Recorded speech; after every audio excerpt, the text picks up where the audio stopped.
Hello everybody, Coach Kathy here, and today I want to talk to you a little bit more about dopamine.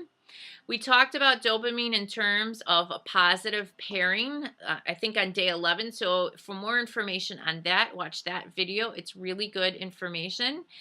But today what I want to talk about is more the other side of it and like where we're driven to do things, usually in the terms of cravings and things like that. So dopamine's main function is to get us to something. It's like a pleasure-seeking missile trying to get us somewhere to the promise of reward. And that's dopamine's main function, if you would, okay? It's not really concerned with whether or not it actually turns out okay or not. It's usually why, when we're big lead up to Christmas and Thanksgiving is just so exciting, and then at the end of the day, it just doesn't seem to be quite as what we just made it out. We thought it was going to be. It doesn't quite turn out exactly the same.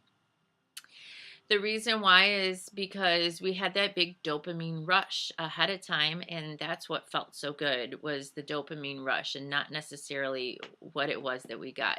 Now, in terms of food, for example, we tend to get dopamine rushes around things that we are usually craving, like bread or ice cream or Oreos or, whatever.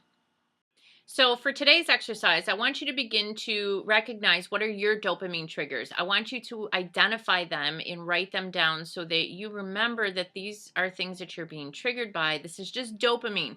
It's not, it's a craving, yes, but it's a craving coming from or being driven by dopamine. All right. Now I want you to pick one of those, and I want you to still eat it or drink it or whatever, because you're going to, in most cases, do it anyway. But this time, I want you to slow it down.